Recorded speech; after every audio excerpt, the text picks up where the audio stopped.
अस्सलाम वालेकुम रहमतुल्लाह।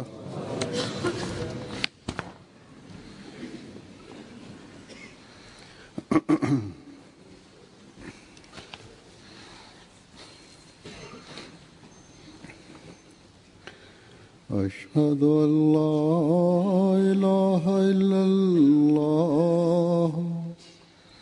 वहदहु ला शरीका लहु وأشهد أن محمدا عبده ورسوله أما بعد فأعوذ بالله من الشيطان الرجيم بسم الله الرحمن الرحيم الحمد لله رب العالمين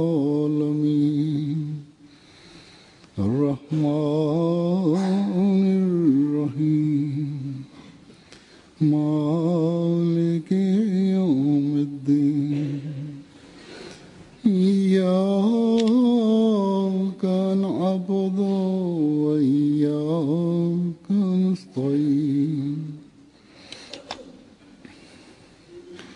اهدنا الصراط المستقيم صراط الذين أنعمت عليهم غير المغضوب عليهم ولا الضالين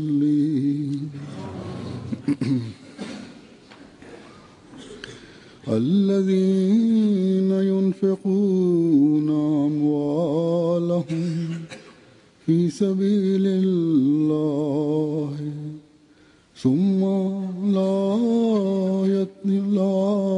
يتبعون ما أنفقوا منا ولا أذى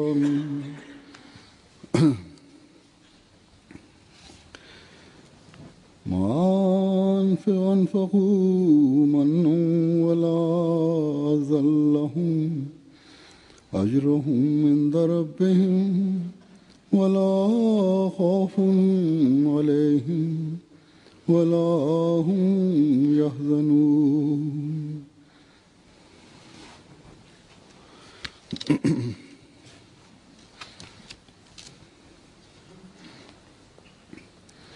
इस आयत का तर्जुमा ये है कि वो लोग जो अपने अमवाल अल्लाह की राह में खर्च करते हैं फिर இந்த வசனத்தின் கருத்தை புரிவதில் இன்று ஹஜ்ரத் மஸீஹ் மவ்ஊத் அலைஹிஸ்ஸலாம் அவர்களை ஏற்றுக்கொண்டவர்களுக்கு இருக்கின்ற புரிந்து கொள்ளும் திறன் வேறு எவருக்கும் இல்லை. இவர்கள் தன்னலம் பாராமல் பொருள் தியாகம் செய்கின்றனர், பொருள் தியாகம் செய்ய விரும்புகின்றனர். தங்கள் விருப்பத்தின்படி தியாகம் செய்ய முடியவில்லை என்றால் அமைதி இழந்து விடுகின்றனர். பழைய அகமதிகளின் நிலையும் புதிய அகமதிகளின் நிலையும் இவ்வாறே உள்ளது. நேற்று என்னை அரபு நாட்டை சேர்ந்த ஒரு குடும்பம் சந்தித்தது. கணவன் மனைவி ஆகிய இருவரும் நன்கு படித்தவர்களாவர். அவர்கள் PhD முடித்திருக்கின்றனர். மாஷா அல்லாஹ். அவர்களின் பிள்ளைகளும் நல்லியல்பு கொண்டவர்களாவர். மார்க்கத்தின் பால் ஆர்வம் கொண்டவர்களாக இருக்கின்றனர். இளம் வயதை உடையவர்களாகவும் புதிய அகமதிகளாக இருந்தும் கூட ஜமாத்துடன் இவர்களுக்கு மிகுதியாக தொடர்பு இருக்கின்றது. அவர்களிடம் அதிக ஆர்வம் உள்ளது. அவர்களின் ஒரு மகன் இப்போது இளமை பருவத்தை அடைகின்றான். இருந்தும் மார்க்கத்தில் மிகுந்த ஆர்வம் கொண்டவனாக இருக்கின்றான். அவனுக்கு 12-13 வயதாகின்றது. இந்த குடும்பம் கொஞ்ச மாதத்திற்கு முன்புதான் பையத் செய்தது. இன்று பொருளாதாரம் வீழ்ச்சியடைந்திருக்கும் நிலையில் இவர்களுக்கு வேலையும் கிடைக்கவில்லை, படிப்பையும் இப்போதுதான் முடித்திருக்கின்றார்கள். மிகவும் கஷ்டத்தில் வாழ்ந்து வருகின்றனர். இன்னும் சொல்வதென்றால் உறவினர்களிடம் கடன் வாங்கி வாழ்க்கையை கழித்து வருகின்றனர். இந்த குடும்பத்தில் பிள்ளைகளின் தாய் என்னிடம் வேலை கிடைக்காததால் சந்தாவை முழுமையாக செலுத்த முடியவில்லை, எனவே எனது உள்ளம் அமைதி இழந்து விட்டது என்று கூறினார். உங்களது நிலைமைக்கேற்றவாறு உங்களால் எவ்வளவு கொடுக்க முடியுமோ அல்லது கொடுக்கின்றீர்களோ அதுவே போதுமானது என்று கூறி நான் அவர்களுக்கு புரிய வைத்தேன். ஆனால் அந்த பெண் நான் எந்த ஒரு தியாகத்திலும் மற்ற அகமதிகளை விட பின்தங்கி இருக்க முடியாது என்று மீண்டும் மீண்டும் கூறினார். ஆனால் இவர்களோ சிறிது மாதத்திற்கு முன்புதான் பையத் செய்திருந்தனர். மீண்டும் மீண்டும் நாங்கள் நிம்மதி இழந்து இருக்கின்றோம் என்று கூறினர். பையத் செய்ததற்கு பிறகு மசீஹ் மவ்ஊத் அலைஹிஸ்ஸலாம் அவர்களை ஏற்றுக்கொண்டவர்களிடம் ஏற்படுகின்ற புரட்சி இதுவேயாகும். இந்த உணர்வு தோன்றிய பிறகு நன்மையை சொல்லி காட்டுதல் என்ற கேள்விக்கே இடமில்லை. நாங்கள் தியாகம் செய்ய முடியவில்லையே அல்லது நாங்கள் விரும்பியபடி தியாகம் செய்ய முடியவில்லையே என்ற ஏக்கம் எப்போதும் இருந்து வருகிறது. சில நேரம் ஏதாவது காரணத்தினால் ஒருவருக்கு தண்டனை கொடுக்கும் விதமாக இவரிடமிருந்து இனி சந்தா வாங்கக்கூடாது என்று கூறப்பட்டால் இதனால் நிம்மதி இழந்து வேறு ஏதாவது தண்டனை வழங்குங்கள், ஆனால் இந்த தண்டனை வேண்டாம் என்று கடிதம் எழுதுகின்றனர். முதலில் அவர்கள் மன்னிப்பு வேண்டுகின்றனர். எந்த குற்றத்திற்காக தண்டனை கொடுக்கப்பட்டதோ அந்த குற்றத்தை போக்க முயற்சி செய்கின்றனர், தம்மை சீர்திருத்த முயற்சி செய்கின்றனர். ஆனால் தண்டனை வழங்கித்தான் ஆக வேண்டும் என்றால் இறைவனுக்காக சந்தா கொடுப்பதிலிருந்தும் எங்களை விலக்கி வைக்காதீர்கள், இதுவே எங்களது உயிர் மூச்சாகும் என்கின்றனர். ஹஜ்ரத் மஸீஹ் மவ்ஊத் அலைஹிஸ்ஸலாம் உருவாக்கிய இந்த ஜமாத் வியப்புக்குரியதாக இருக்கின்றது.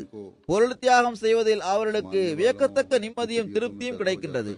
அதிலிருந்தும் அவர்களை தடுக்கின்ற போது அவர்களின் உள்ளம் நிம்மதி இழந்து விடுகின்றது. இன்று பூமியின் மேற்பரப்பில் இத்தகைய உணர்வை கொண்ட வேறு எந்த ஜமாத்தும் இல்லை. அகமதியத்தின் எதிரிகள் பல வெற்று வாதம் புரிகின்றனர்.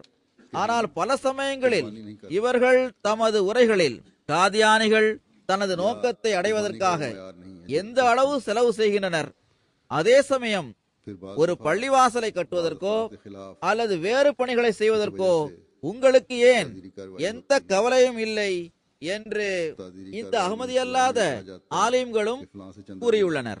சில அமைப்புகளும் கூறியுள்ளன. இது பாகிஸ்தானிலும் இந்தியாவிலும் மட்டும் தென்படக்கூடிய ஒன்றல்ல, மாறாக ஆப்பிரிக்காவில் உள்ள முஸ்லிம் நாடுகளிலும் இவ்வாறு பேசப்படுவதை நம்மால் கேட்க முடிகிறது. பிறகு கொஞ்சம் செலவு செய்தாலும் கூட இந்த பள்ளிவாசலை கட்டுவதற்காக அல்லது பொதுமக்களின் மேம்பாட்டிற்காக நாங்கள் இவ்வளவு தொகை கொடுத்தோம் என்று சொல்லி காட்டுகின்றார்கள். அவர்கள் சில நேரம் ஏதாவது ஒரு குழுவிற்கு அல்லது ஏதாவது ஒரு அமைப்பிற்கு பணம் கொடுத்தால் நாங்கள் கொடுத்த தொகை சரியாக செலவு செய்யப்படவில்லை, எனவே அதற்கு கணக்கு காட்டுங்கள் என்று கூறுவதன் காரணமாக சண்டை ஏற்பட்டு விடுகின்றது. அது சரியாக செலவு செய்யப்படவில்லை என்றும் கூறப்படுகிறது. அஹ்மதியா ஜமாத்தினுடைய செல்வத்தில் அல்லாஹ் எந்த அளவு பரக்கத்தை வைத்துள்ளானோ அது அவர்களிடம் தென்படவில்லை என்பதும் கூட அல்லாஹ்வின் பேரருளாகும். கடந்த சில நாட்களுக்கு முன் ஜெர்மனியில் ஜாமியா அஹ்மதியாவை துவக்கி வைத்த போது அங்குள்ள பாகிஸ்தானிய பத்திரிகை நிருபர் இந்த ப்ராஜெக்டிற்காக அரசாங்கத்திடமிருந்து ஏதாவது உதவி பெறப்பட்டதா அல்லது வேறு எங்கேயாவது இருந்து உதவி பெறப்பட்டதா என்று கேட்டார். அல்லாஹ்வின் அருளால் ஜமாத்தின் உறுப்பினர்களுடைய சந்தாவின் மூலமாக எம்முடைய எல்லா பணிகளும் நடைபெறுகின்றன. இந்த கட்டிடமும் ஜமாத் சகோதரர்களின் சந்தாவின் மூலமாகவே கட்டப்பட்டுள்ளது என்றேன். ஒரு அரசாங்க நிறுவனம் அல்லது வேறு ஏதாவது நிறுவனம் இந்த கட்டிடத்தை கட்டியிருந்தால் இதற்காக இதைவிட அதிகமான தொகையை செலவு செய்திருக்கும். அல்லாஹு தாலா ஜமாத்தில் பணத்தில் பரக்கத்தை வைத்துள்ளான். கொஞ்சம் தொகையில் பெரும் பணிகள் நடந்து விடுகின்றன. எனவே எத்தகு நல்லெண்ணத்துடன் ஜமாத் சகோதரர்கள் சந்தா கொடுக்கின்றார்களோ அதே அளவு அல்லாஹ் அதில் பரக்கத்தையும் வழங்கி விடுகின்றான். இங்கு நான் இன்னொரு விஷயத்தையும் சுட்டி காட்டி விடுகின்றேன். ஜமாத் சகோதரர்கள் சந்தா கொடுத்துவிட்டு பிறகு அதை பற்றி அது எவ்வாறு செலவானது என்று எதுவும் கேட்பதும் இல்லை, அதை சொல்லி காட்டுவதும் இல்லை. ஆனால் ஜமாத் அமைப்பை சேர்ந்தவர்கள் சந்தா பணத்தை செலவு செய்யும் போது மிகவும் எச்சரிக்கையுடன் நடந்து கொள்ள வேண்டும். பார்த்து பார்த்து செலவு செய்ய வேண்டும். ஹஜ்ரத் மஸீஹ் மவ்ஊத் அலைஹிஸ்ஸலாம் அவர்களின் துஆக்களின் விளைவாகவே இந்த விரிவான நிலையை நாம் பார்க்கின்றோம். நமது பணத்தில் ஏற்படுகின்ற பரக்கத்துகளை நாம் பார்த்து கொண்டே இருப்போம் இன்ஷா அல்லாஹு தாலா. பைசா நம்மிடம் வருவதை பொறுத்தவரையில் எனக்கு எந்த கவலையும் இல்லை. ஆனால் இதை செலவு செய்பவர்களின் உள்ளம் உலக இச்சையில் மூழ்கிவிடக் கூடாதே, ஜமாத் செல்வங்களை பற்றி கவலைப்படாமல் இருந்துவிடக் கூடாதே என்ற ஹஜ்ரத் மஸீஹ் மவ்ஊத் அலைஹிஸ்ஸலாம் அவர்களின் நாம் கவலையையும் நாம் கண்முன் நிறுத்தி செயல்பட வேண்டும். அல்லாஹ்வின் அருளால் ஜமாத் செல்வங்களை செலவு செய்வதற்கென்று ஒரு வழிமுறை இருக்கின்றது. பல இடங்களில் ஆய்வு செய்யப்படுகிறது. पाकिस्तानी ஆனால் அவ்வாறு இருந்தும் मुझसे पूछा செலவு செய்பவர்கள் தௌபா மற்றும் இஸ்திக்பார் செய்ய வேண்டும். அதன் மூலம் அல்லாஹ்வின் உதவியை பெற வேண்டும். तो मैंने ஜமாத் வளர்ச்சியடைந்து அதன் செல்வங்களில் விரிவான நிலை ஏற்படும் போது எங்கு எதிரிகள் தங்களது முயற்சிகளை செய்வதில் வேகமாக செயல்படுகின்றனரோ चंदों से ही बनी அங்கு நயவஞ்சகர்கள் மூலம் पर हुआ है ஜமாத்தில் பிரிவினையை ஏற்படுத்த முயற்சியும் செய்கின்றனர். इमारत बनाता இவர்களது இந்த முயற்சி எந்த விளைவும் இல்லாமல் ஆனாலும் करता நாம் எப்போதும் மிகுந்த எச்சரிக்கையுடன் तो इससे துவா மற்றும் இஸ்திஃபாரின் பக்கம் கவனம் செலுத்த வேண்டும். ताला ने இந்த ஜமாத்தின் மீது அல்லாஹ்வின் அருள் ஒவ்வொரு நொடிப்பொழுதும் இருக்கின்றது. அவனுடைய உதவியின் காட்சிகளை काम हो जाते हैं அவருடன் உள்ள தொடர்பை உறுதிப்படுத்திக் கொண்டிருக்கும் வரை எப்போதும் நாம் பார்த்து வருவோம். இந்த பணி எவ்வாறு நிறைவடையும் என்று ஒருபோதும் கவலை ஏற்பட்டதில்லை.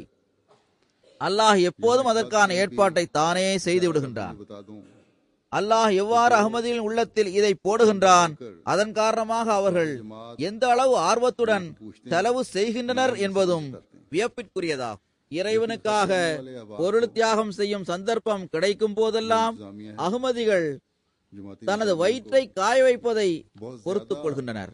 ஆனால் சந்தா கொடுக்க மறுப்பு தெரிவிப்பதையோ அல்லது அதை குறைப்பதையோ ஒருபோதும் பொறுத்துக் கொள்வதில்லை. இதுவே நபிமார்களின் ஜமாத்தின் அடையாளமாகும். அவர்கள் எல்லா விதமான தியாகங்களுக்கும் தயாராக இருக்கின்றனர். பிறகு நாங்கள் எதையுமே செய்யவில்லை என்றும் கூறுகின்றனர்.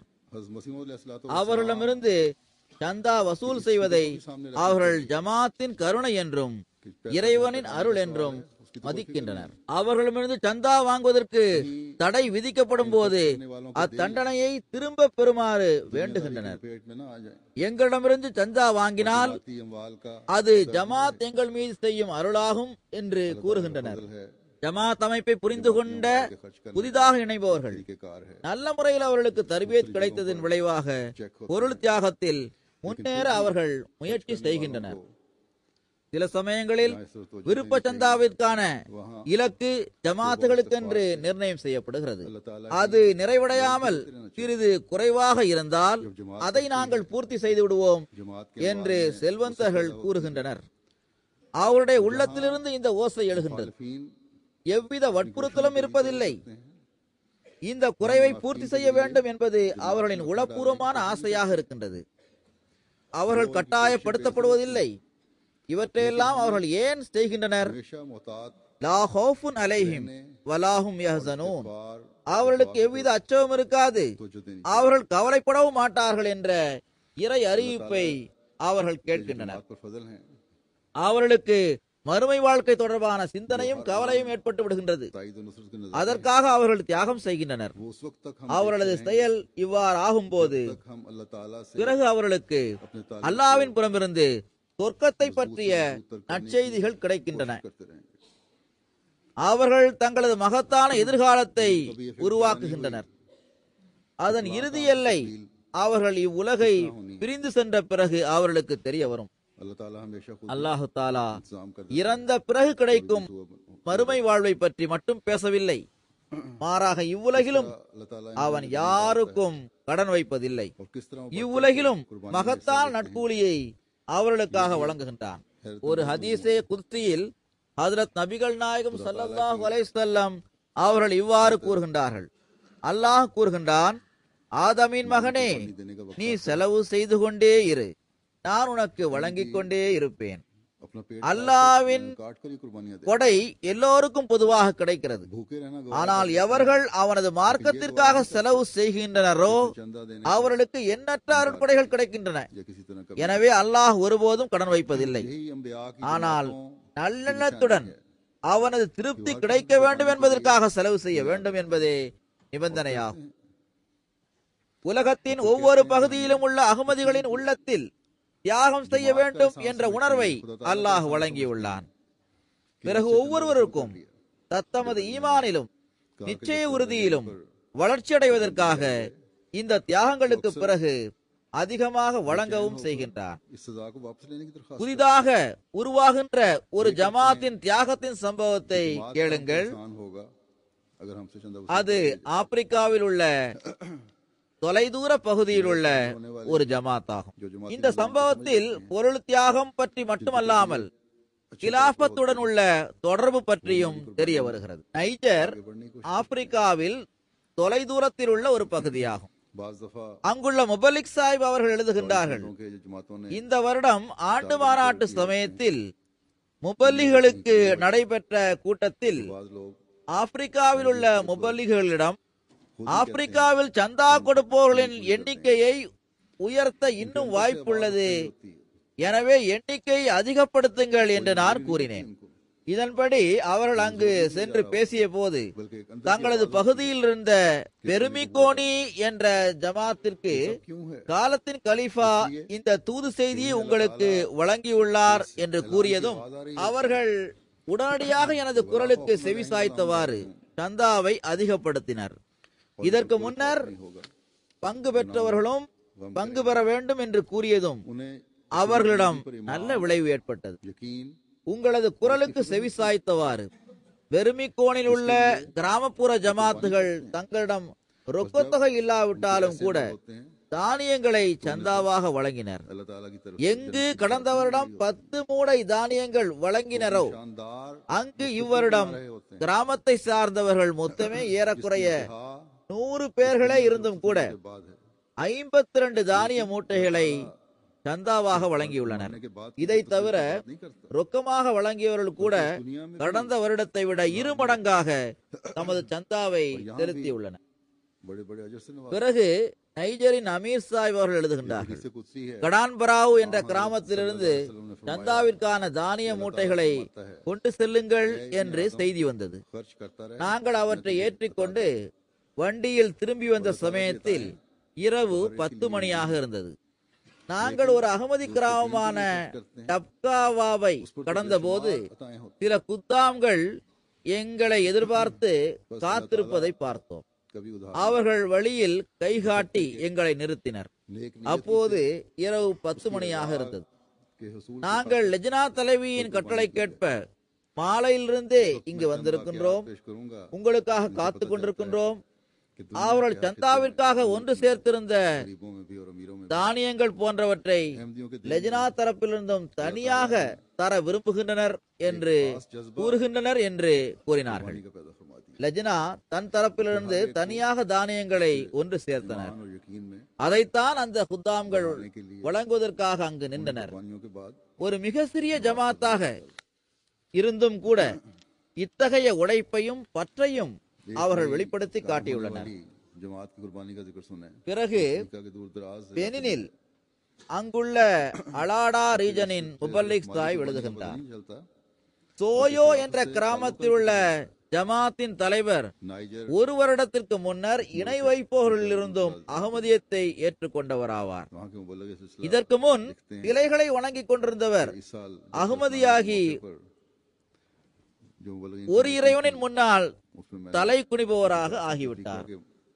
அவரிடம் பக்வஜை சந்தாவை வாங்குவதற்காக சென்ற போது தன்னிடமிருந்த 450 பிராங்க் ஷிஃபா தொகையை சந்தாவாக கொடுத்து விட்டார். இன்று மதியம் என்ன சாப்பிடுவோம் என்பதை கூட அவர் சிந்திக்கவில்லை. வீட்டில் வேறு பணம் ஏதும் கிடையாது. மோட்டார் சைக்கிள் ரிக்ஷா ஓட்டுபவராக இவர் இருக்கின்றார்.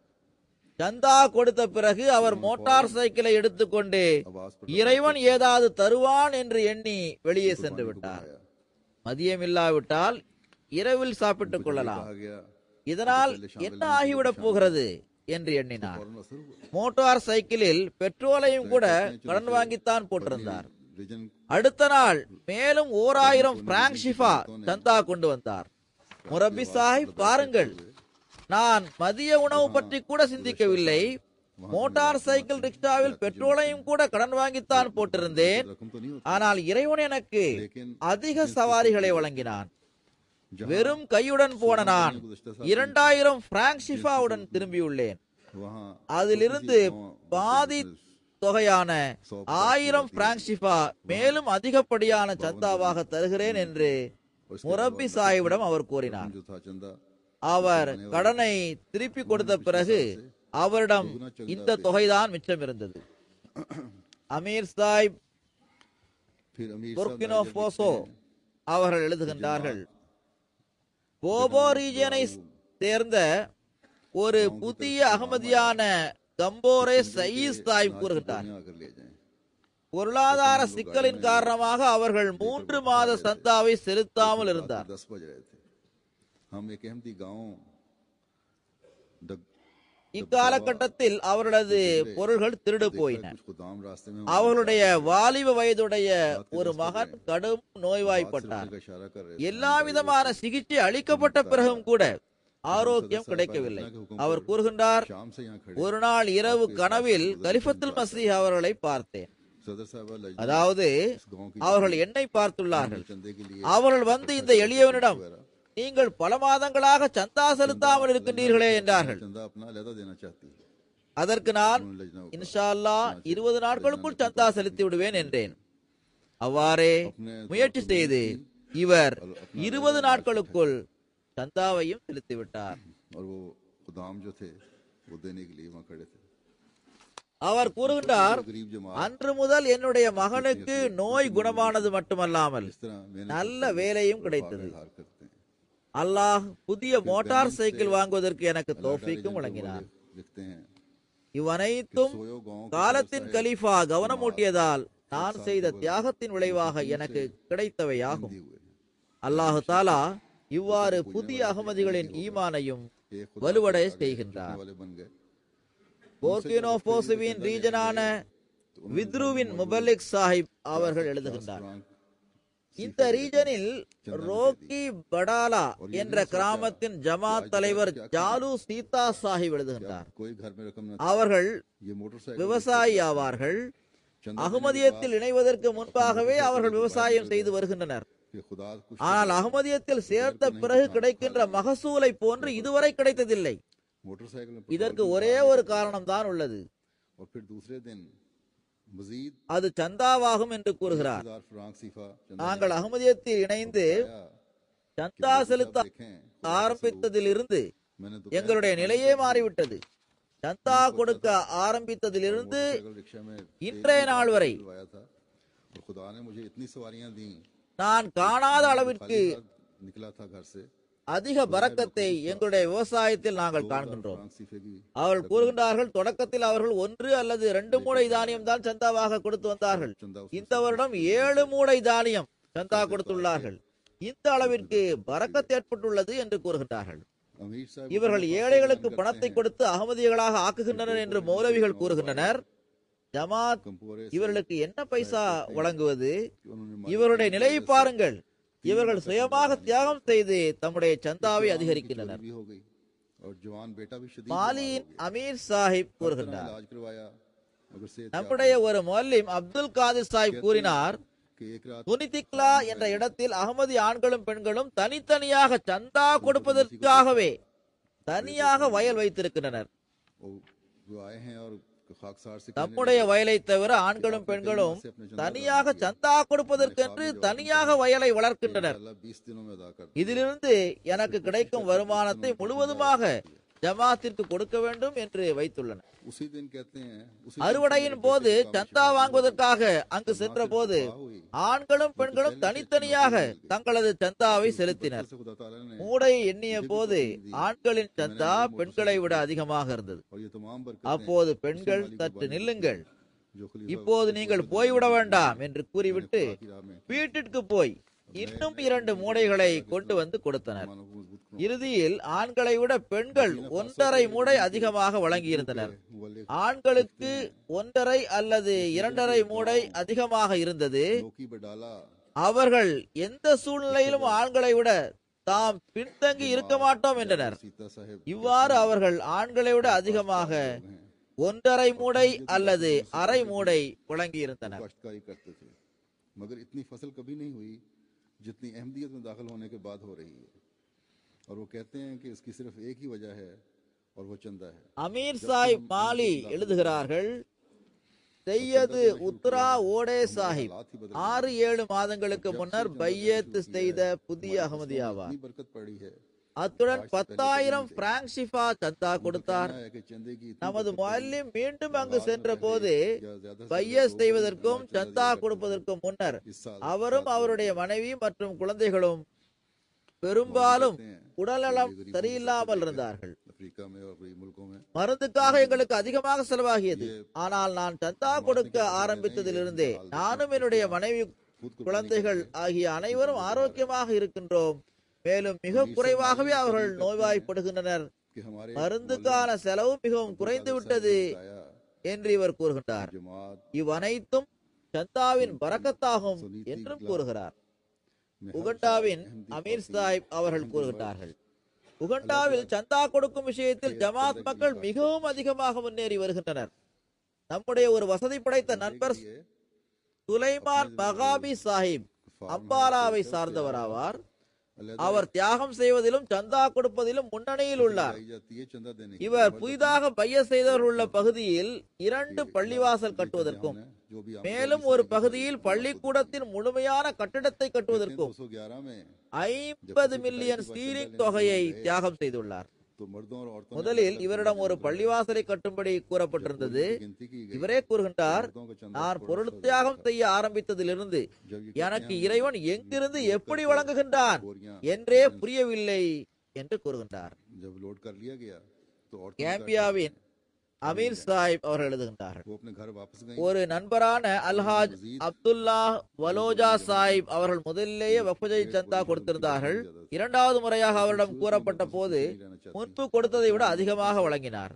அவர் 2 முறை சந்தா கொடுத்துள்ளார் என்று அவரிடம் கூறப்பட்ட போது அவர் மிகுந்த மகிழ்ச்சியுடன், இது காலத்தின் கலிஃபாவின் அருளுக்குரிய திட்டமாகும், இத்திட்டத்திற்காக எவ்வளவு கொடுத்தாலும் அது குறைவே ஆகும் என்று கூறினார். 6-7 माह कबल லியோ ரீஜனில் உள்ள போர்கினோ பாஸ்துவின் முபல்லிக் சாஹிப் எழுதுகின்றார், दिया। जब हमारे 2012ஆம் ஆண்டு ஆகஸ்ட் மாதம் 10ஆம் தேதி பகோங்கா ஆதம் என்ற பெரியவர் ஒருவர் அதிகாலையில் மிஷன் ஹவுஸிற்கு வந்திருந்தார். वो और इसकी बीवी बच्चे அவர் நாள்தோறும் முறையாக நான் ரேடியோ அகமதியாவை கேட்கின்றேன். याद पर हो जाते வீட்டில் இந்த ஒரு ஸ்டேஷன் மட்டும்தான் ஆன் செய்து வைக்கப்பட்டிருக்கும். से मैं எந்த அளவு இந்த ரேடியோ இஸ்லாத்திற்கு தொண்டு செய்கின்றதோ सेहत के साथ அதை வார்த்தைகளால் விவரிக்க முடியாது. हैं और अद्वयात का खर्च बहुत कम हो गया। நன்றி தெரிவிக்கும் முகமாக வேறு எதுவும் என்னால் செய்ய முடியாமல் गंडा लिख போனாலும் ஒரு சிறிய தொகையை வழங்கி இந்த ரேடியோவிற்கு தொண்டு செய்ய விரும்புகின்றேன் मालिक என்று கூறினார். में गैर मामूली तौर இந்த பெரியவர் हमारे 1 லட்சம் பிராங்க் சிஃபாவை இதற்காக சந்தாவாக வழங்கினார். குறிப்பாக வயலில் வேலை செய்பவர்களுக்கு இது மிகவும் கடினமான விஷயமாகும். माली कुर्बानी और चंदों இந்த பெரியவருக்கு ஜமாத்தின் பொருளாதார அமைப்பு பற்றி புரிய வைக்கப்பட்டது. பிறகு அவர் கொடுத்த சந்தாவிற்கான ரசீது வழங்கப்பட்டது. இந்த நபர் அகமதி அல்ல. அகமதி அல்லாதவர்கள் மீதும் இத்தகு தாக்கம் ஏற்பட்டுள்ளது. நீங்கள் இஸ்லாத்தை தப்லீக் செய்வதால் நான் இந்த தொகையை வழங்குகின்றேன் என்று இவர் கூறினார். இவருக்கு சந்தா அமைப்பு பற்றி புரிய வைத்து சந்தா செலுத்தியதற்கான ரசீதும் கொடுக்கப்பட்டதும் அகமதியத்தின் உண்மை என் உள்ளத்தை சூழ்ந்து விட்டது. நான் அல்லாவின் வழியில் பல சந்தாக்களை கொடுத்துள்ளேன். ஆனால் சந்தா தொடர்பான இத்தகைய தூய அமைப்பை அகமதியத்தை தவிர வேறு எங்கும் என்னால் பார்க்க முடியவில்லை என்று அவர் கூறுகின்றார். जब दोबारा तहरीक की பெனினின் உள்ளூர் முஅல்லிம் ஜக்கரியா ராயிமி சாஹிப் கூறுகின்றார், जब उन्हें याद आया எக்குபோ என்ற கிராமத்தை சார்ந்த तो इस पर बड़ी खुशी से कहा தர்பா இப்ராஹிம் சாஹிப் அவர்களது கருவுற்றிருந்த इसमें जितना மனைவியை कम है। அவர்களது வீட்டில் உள்ளவர்கள் கருத்து வேறுபாடு காரணமாக தங்களோடு அழைத்து சென்றனர். பிறகு அவர்களுக்கு குழந்தை பிறந்தது. கரோபா இப்ராஹிம் சாஹிப் அவர்கள் தமக்கு பிறந்த ஆண் குழந்தையை திரும்ப எடுத்து செல்வதற்காக மனைவி வீட்டிற்கு வந்தார். குழந்தை பெற மிகவும் முயற்சி செய்தார். பல வருடங்களாக வழக்கும் நடந்து வந்தது. ஆனால் தோல்வியை தவிர எதுவும் அவருக்கு கிடைக்கவில்லை. இவர் 5 வருடங்களுக்கு முன்னால் அகமதியானார். இதற்கு முன் அவர் தனது நிலையை பற்றி எவரிடமும் கூறியதும் இல்லை. ஆனால் இந்த வருடம் வழக்கிலும் தோல்வியடைந்த பிறகு முஅல்லிம் சாஹிபிடம் தமது முழு கதையையும் அவர் கூறினார். துஆவிற்காகவும் வேண்டினார். அந்த சமயம் வக்ஃபஜதி சந்தா வசூலிக்கப்பட்ட வந்த நேரமாக இருந்தது. முஅல்லிம் சாஹிப் அவர்கள் இறைவழியில் செலவு செய்வதன் மூலமாக நமது பிரச்சனைகள் தீர்ந்துவிடும் என்பது எங்களது ஈமானாகும். நீங்கள் முதலிலேயே அகமதியாகிவிட்டீர்கள். ஆனால் சந்தாவின் பக்கம் உங்களுக்கு கவனம் இல்லாமல் இருக்கின்றது. இப்போதாவது சந்தா கொடுங்கள். இதன் மூலமாக அல்லாஹ் துன்பங்களை அகற்றி விடுவான் என்று கூறினார். கரோபா சாஹிப் அவர்கள் 2000 பிராங்க் ஷிஃபாவை வக்ஃபஜதி சந்தாவாக வழங்கினார். उसके बाद खैर 3 நாட்களுக்கு முன்னர் இவரது போன் வந்தது. அதில் அல்லாஹ் எனக்கு சந்தாவின் பரக்கத்தை காட்டிவிட்டான். இறைவன் எனக்கு எனது குழந்தையையும் எனக்கு திருப்பி தந்து விட்டான். எனது மாமா தாமே அக்குழந்தையை என்னிடம் விட்டு செல்ல வந்தார். உனது குழந்தையை நீயே வைத்துக்கொள் என்று கூறினார். ஆனால் இதற்காக அவர் எந்த கூலியையும் கேட்கவில்லை. ஆனால் இதற்கு முன்பு இந்த குழந்தைகளுக்கான எல்லா செலவுகளையும் ஏற்றுக்கொள்ள தயாராக இருந்தும் கூட குழந்தையை அவர்கள் என்னிடம் தரவில்லை என்று கூறினார். தன்சானியாவிலிருந்து ஹசன் தௌஃபீக் தாய் அவர்கள் எழுதுகின்றார்கள், இதற்கு முன்னர் அவர் மிக குறைவான தொகையை சந்தாவாக செலுத்தி வந்தார். ஜமாத்தின் முபல்லிக் இவருக்கு கவனம் ஊட்டினார், வீட்டிற்கு விருந்துக்காக அழைத்தார், சந்தாவின் முக்கியத்துவம் மற்றும் அதன் அருள்கள் தொடர்பாக விரிவாக அவருக்கு புரிய வைத்தார். அல்லாஹ் அவர் மீது அருள் செய்தான். இப்போது அவர் முறையாக சந்தா செலுத்த ஆரம்பித்து விட்டார். பிறகு அதை அதிகமாக்கியும் கொடுத்தார். இவர் கூறுகின்றார், இதற்கு முன்னர் எனக்கு எந்த சொத்தும் இருக்கவில்லை. இப்போது நான் அல்லாஹ்வின் அருளால் வசியத் அமைப்பில் இணைந்துள்ளேன். இறைவன் அருளால் கடந்த சில வருடங்களில் சன்ஃபிளவர் ஆயிலை எடுப்பதற்கான ஒரு சிறிய தொழிற்சாலையையும் நான் கட்டியுள்ளேன். எனது வீட்டையும் கட்டியுள்ளேன். டோடோமோ என்ற நகரத்தில் 3 பிளாட்டுகளையும் வாங்கியுள்ளேன். எங்களது குடும்பத்தில் தேவையுடைய மாணவர்களுக்கு தொடர்ந்து பொருளுதவியும் செய்து வருகின்றேன். நானும் எனது செலவில் PhD படித்து வருகின்றேன். இவையெல்லாம் முழுக்க முழுக்க அல்லாஹ்வின் அருளாகும், மேலும் சந்தாக்களின் பரக்கத்தாகும் என்று இவர் கூறுகின்றார். இந்தியாவில் கோழிக்கோடு ஜமாத்தின் ஒரு சகோதரரின் சந்தா அல்லாஹ்வின் அருளால் 2,10,000 ரூபாயாகும். இவர் தன்னுடைய எல்லா சந்தாக்களையும் தமது சக்திக்கு மீறி செலுத்தி வருகிறார். அல்லாஹ்வின் மீது முழுமையான நம்பிக்கை வைத்தவாறு நான் சந்தாக்களில் மிக அதிகமாக பங்கெடுப்பேன். இதனால் அல்லாஹு தாலா எனது வியாபாரத்தில் அதிக பரக்கத்தை வழங்குவான், என்னுடைய வியாபாரம் பெருகிவிடும் என்கிறார். நிதியாண்டின் இறுதியில் வக்ஃபே ஜதீதின் இன்ஸ்பெக்டர் இவரிடம் சந்தா வாங்க சென்ற போது, என்னுடைய அக்கவுண்டில் பணம் இல்லை, குறிப்பாக துவா செய்யுங்கள் என்றார். நிதியாண்டு முடிவடைவதற்கு சில மாதங்களே பாக்கியுள்ளன. அவர் செக் எழுதி கொடுத்தார். அல்லாஹு தாலா அருள் செய்தான். வருடத்தின் முடிவில் அவருக்கு வருமானம் கிடைத்தது. அல்லாஹ்வின் அருளால் சந்தாவின் தொகையையும் அவர் செலுத்திவிட்டார். இந்தியாவின் கருளாய் ஜமாத்தை சேர்ந்த ரஹ்மான் சாஹிப் அல்லாஹ்வின் அருளால் இவர் வசியத் செய்துள்ளார். சந்தா இன்ஸ்பெக்டர் சாஹிப் கூறுகின்றார், இவர் ஒவ்வொரு சந்தாவுக்காகவும் தனித்தனியாக டப்பாக்கள் வைத்துள்ளார். எனக்கு முன்னால் ஒரு டப்பாவை திறந்தார். பிறகு தன்னுடைய மனைவியிடம் உங்களுடைய பர்ஸை எடுங்கள் என்று கூறி சந்தாவின் வாக்குறுதியை முழுமைப்படுத்தியது மட்டுமல்லாமல் 1,75,000 ரூபாய் அதிகப்படியாக சந்தா செலுத்தினார். அல்லாஹ்வின் அருளால் இதுவரை அவர் 7,80,000 ரூபாய் வக்ஃப் ஜதீத் சந்தா செலுத்தியுள்ளார்.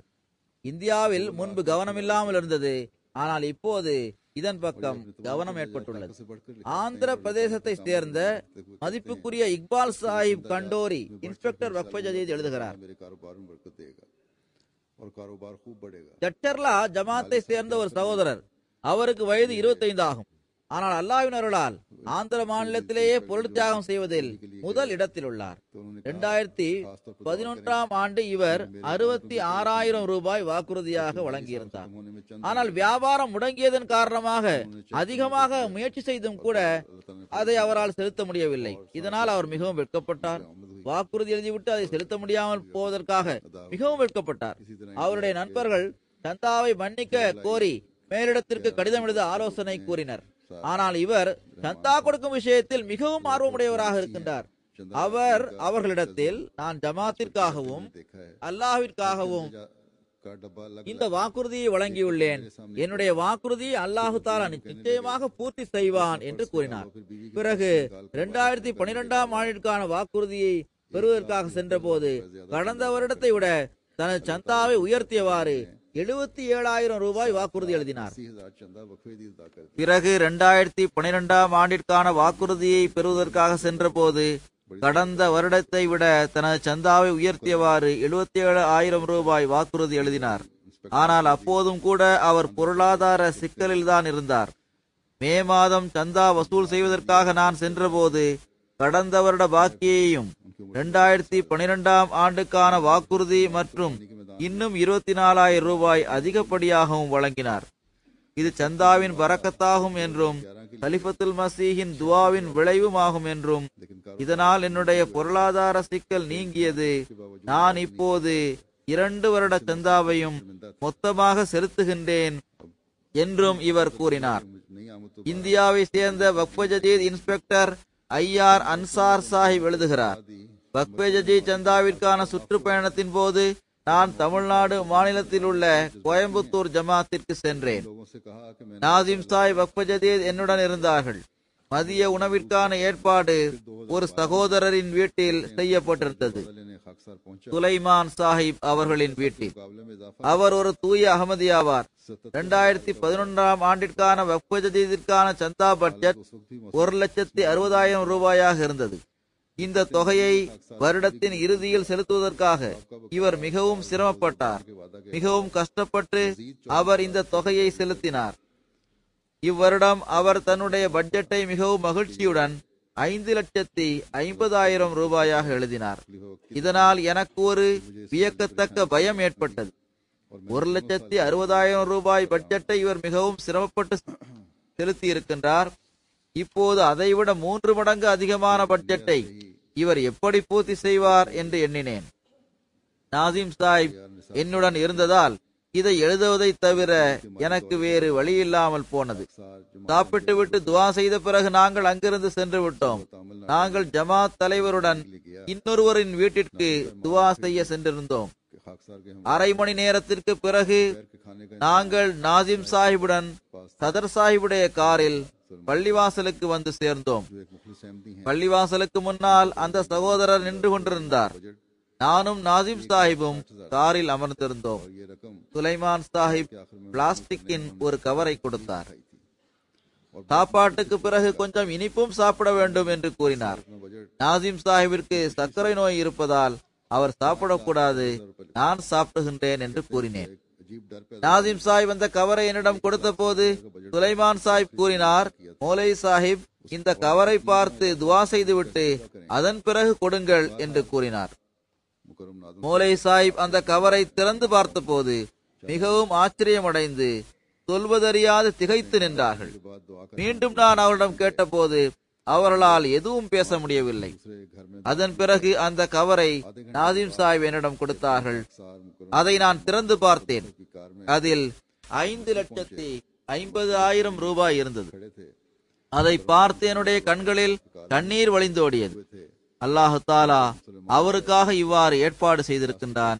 இதனால் அவர் சந்தாவை முழுமையாக செலுத்திவிட்டார். அவருக்காக துவாவும் வெளிப்பட்டது. கனடாவில் உள்ள பிரவுண்டாவில் உள்ள ஜமாத் தலைவர் எழுதுகின்றார், ஒரு சகோதரர் யுஎஸ்ஏவில் இருந்து கனடா வந்திருந்தார். கனடாவில் அடைக்கலம் கேட்டு விண்ணப்பித்திருந்தார். இவருடைய அசைலம் தொடர்பான வழக்கு மிகவும் சிக்கலாகிவிட்டது. இவர் தனது தாயாரை ஜெர்மனி அனுப்புவதற்காக $5,000 சேர்த்து வைத்திருந்தார். இவரிடம் சந்தா வாங்குவதற்காக தொடர்பு கொண்ட போது இவர் சேர்த்து வைத்திருந்த $5,000 வழங்கியது மட்டுமல்லாமல் அதை தவிர அவரிடம் இருந்த கொஞ்சம் தொகையையும் தந்துவிட்டார். அல்லாஹ் இதற்கு பகரமாக அவர்கள் மீது அருள் செய்தான். அவரது அசைலம் தொடர்பான வழக்கு எவ்வித சிக்கலுமின்றி பாஸ் ஆனது. 1 வாரம் கழிந்த பிறகு அவரது தாயாரும் ஜெர்மனி சென்று விட்டார். நார்வேயின் அமீர் சாஹிப் கூறுகின்றார்கள், ஒரு நாள் ஒரு உள்ளூர் ஜமாத்தில் பைத்துன் நுஸ்ரத் பள்ளிவாசல் கட்டுவது தொடர்பாக கவனமூட்டப்பட்டது. அப்போது கடும் பனி பொழிந்து கொண்டிருந்த காலத்தில் அப்துல் ரஹீம் சாஹிப் மர்ஹூம் மிஷன் ஹவுஸுக்கு வந்தார்கள். அவர் தன்னிடம் 70,000 குரோன்ஸ் இருப்பதாகவும் அதை அவர் பள்ளிவாசல் கட்டுவதற்காக கொடுக்க விரும்புவதாகவும் கூறினார். இவ்வாறு பலர் அல்லாஹ்வுக்காக எவ்வித கவலையுமின்றி தியாகம் செய்கின்றனர். நல்லெண்ணத்துடன் செய்த தியாகங்கள் யாவும் அல்லாஹ்விடத்தில் ஏற்றுக்கொள்ளப்படுகின்றன என்பதை அவர்கள் நன்கறிவர். இதற்காக அவர்களுக்கு அல்லாஹு தாலா நற்கூலி வழங்குகின்றார். நான் எடுத்து கூறிய இந்த சம்பவங்கள் எல்லாம் முடிவுறாத தியாகங்களின் தொடர்களாகும். அவர்கள் பொருள் தியாகம் செய்வதற்கான வாக்குறுதியை வழங்கிவிட்டு அதை நிறைவேற்றுவதற்காக எல்லா விதத்திலும் முயற்சி செய்கின்றனர். இதற்கு பிறகு நான் வழக்கம் போல் ஒவ்வொரு வருடமும் ஜனவரி மாத துவக்கத்தில் வக்ஃபே ஜதீதின் புதிய வருடத்தை அறிவிப்பது போல் இவ்வருடமும் வக்ஃபே ஜதீதின் 56வது வருடத்தை அறிவிக்கின்றேன். அத்துடன் கடந்த வருடத்தின் சில அறிக்கையையும் எடுத்துரைப்பேன். அல்லாஹ்வின் அருளால் 55வது வருடமாகிய கடந்த வருடம் டிசம்பர் 31ஆம் தேதியுடன் முடிவடைந்தது. இந்த ஆண்டு ஜமாத் 50,10,000 பவுண்ட் தியாகம் செய்தது. கடந்த வருடத்தை ஒப்பிடும்போது இந்த ஆண்டு 3,17,000 பவுண்ட் இது அதிகமாகும். பாகிஸ்தான் தன்னுடைய பொசிஷனில் நிலைத்திருக்கிறது. உலகத்தின் பிற நாடுகளை வரிசைப்படுத்தி 1 முதல் ஆரம்பித்தால் இந்த வருடம் உங்களுக்கான நற்செய்தி இதில் உள்ளது. அதாவது இம்முறை வக்ஃபே ஜதீதில் பிரிட்டன் முதல் இடத்தில் உள்ளது, அமெரிக்கா 2ஆம் இடத்திலும், ஜெர்மனி 3ஆம் இடத்திலும், கனடா 4ஆம் இடத்திலும், இந்தியா 5வது இடத்திலும், ஆஸ்திரேலியா 6ஆம் இடத்திலும், இந்தோனேஷியா 7ஆம் இடத்திலும், பெல்ஜியம் 8ஆம் இடத்திலும், மத்திய கிழக்கில் உள்ள ஒரு நாடு 9ஆம் இடத்திலும், சுவிட்சர்லாந்து 10ஆம் இடத்திலும் உள்ளன. கரன்சி அடிப்படையில் கடந்த வருடத்தை ஒப்பிடும்போது வசூலியில் மிக அதிகமாக முன்னேற்றம் கண்டுள்ள ஜமாத்துகள் 3 உள்ளன. அவற்றில் ஆஸ்திரேலியா 42.5% பெற்று முதலிடத்திலும், இந்தியா 31.5% பெற்று 2ஆம் இடத்திலும், இந்தோனேஷியா 25.19% பெற்று 3ஆம் இடத்திலும் உள்ளது. தனிநபர் சந்தா செலுத்துவதில் விகிதாச்சாரப்படி முன்னணியில் உள்ள ஜமாத்துகளில் அமெரிக்கா முதலிடத்திலும், USA மொத்த வசூல் அடிப்படையில் 2வது இடத்தில் இருந்தாலும் பாகிஸ்தானுக்கு பிறகு 2ஆம் இடத்திலும், தனிநபர் சந்தா கொடுப்பதில் இது முதல் இடத்திலும் உள்ளது. இது ஏறக்குறைய ஒரு நபருக்கு 88 பவுண்ட் என்ற விகிதத்தில் உள்ளது. இந்த அடிப்படையில் சுவிட்சர்லாந்து 55 பவுண்டை விட அதிகமாக உள்ளது, Britain 40 pound, Belgium 39 pound, Canada ஏறக்குறைய 35 பவுண்ட். இவரிடம் புதிதாக சேர்வோரின் எண்ணிக்கையை கூட்ட வேண்டும் என கவனமூட்டப்பட்டது. அல்லாஹ்வின் அருளால் ஆப்பிரிக்க ஜமாத்துகள் இதில் குறிப்பாக கவனம் செலுத்தியுள்ளன. வக்ஃபே ஜதீதில் மொத்தம் கலந்து கொண்டவர்களின் எண்ணிக்கை 10,13,112 ஆகும். கடந்த வருடம் 6,90,000 பேர் பங்கேற்றிருந்தனர். 3,23,000 பேர் புதிதாக பங்கேற்றுள்ளனர். மாஷா அல்லாஹ். அசல் விஷயம் இதுவாகும். அதாவது பங்கேற்போர்களின் எண்ணிக்கையில் அதிகரிப்பு ஏற்பட வேண்டும். அதன் மூலம் ஈமானிலும் நிச்சய உறுதியிலும் ஒவ்வொருவரும் முன்னேற வேண்டும். பொருள் தியாகம் ஈமானின் ஒரு முக்கிய பகுதியாகும்.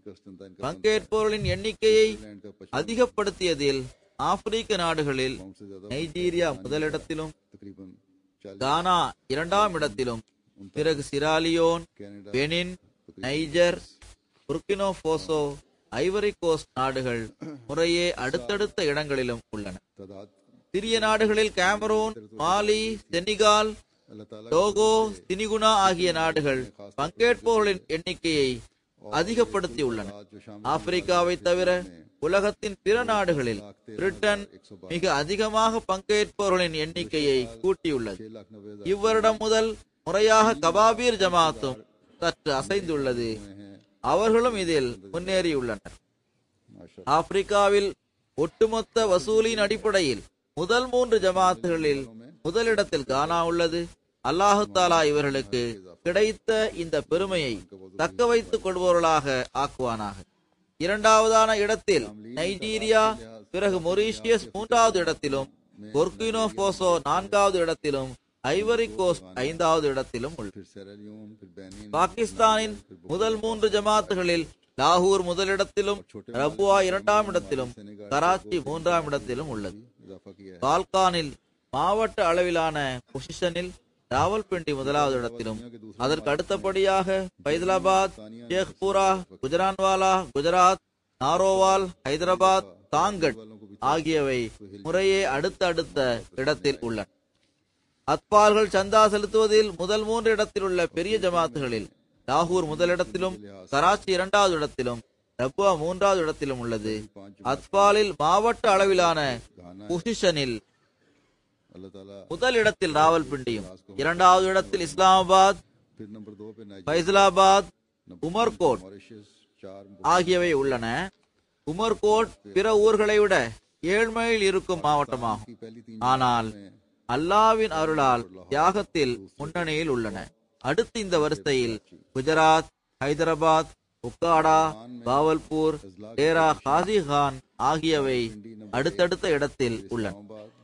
ஒட்டுமொத்த வசூலின் அடிப்படையில் பிரிட்டனில் முதல் 10 இடங்களில் வந்த ஜமாத் இதுவாகும்.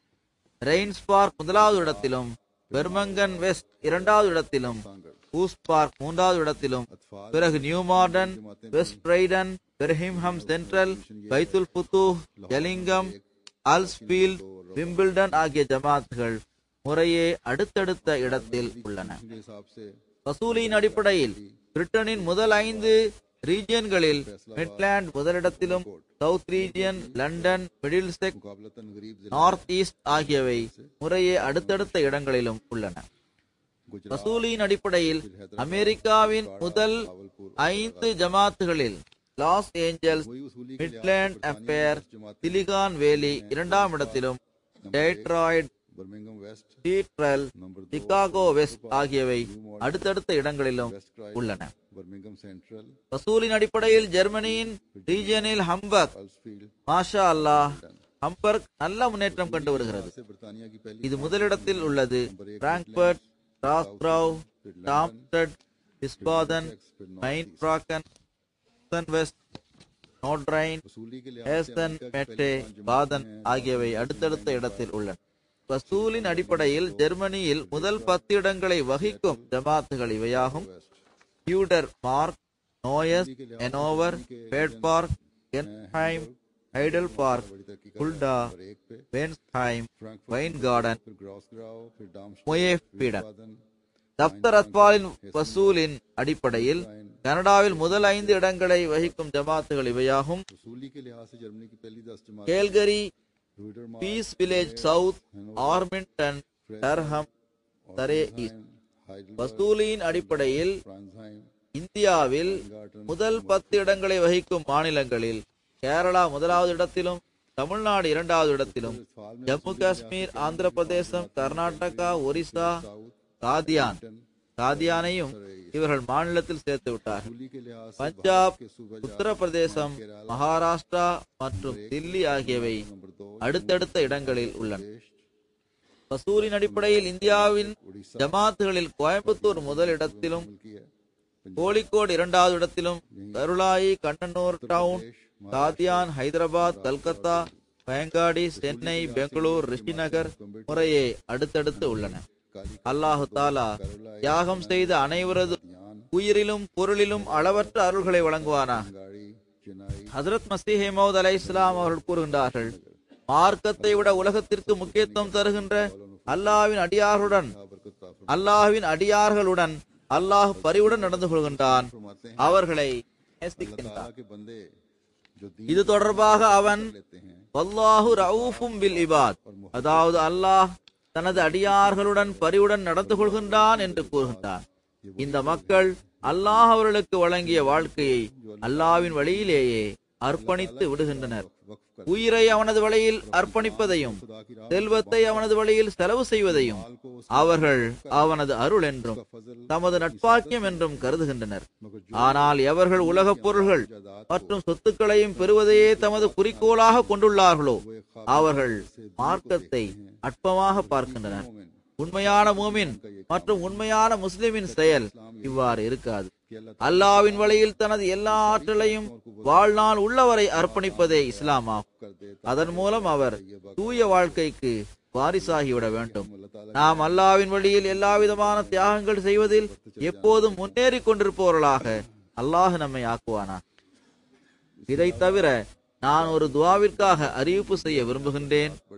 லிபியாவில் இன்றைய நாட்களில் அகமதிகளுக்காக சூழ்நிலை மிகவும் மோசமாக உள்ளது. அங்கு அரசாங்கம் என்று எதுவும் இல்லை. ஒவ்வொரு பகுதியிலும் சில அமைப்புகளும் சில கோத்திரத்தை சார்ந்தவர்களின் ஆதிக்கமே உள்ளது. நமது அகமதிகளை பிடித்து வைத்துள்ளார்கள். पुलिस ने சில இடங்களில் அவர்களை துன்புறுத்துவதாக செய்திகள் வந்துள்ளது. ஆலிம்களும் சில பிரிவுகளும் கூறுவதற்கேற்ப அகமதிகளை போலீஸ் சிறைபிடித்துள்ளது. குறிப்பாக லிபியாவை சேராத அகமதிகள் அங்கு மிகவும் சிரமத்தில் உள்ளனர். அவர்களின் விடுதலைக்கும் எளிதான நிலை ஏற்படுவதற்கும் இறைவன் விரைவில் ஏற்பாடு செய்வானார். அல்ஹம்துலில்லாஹ்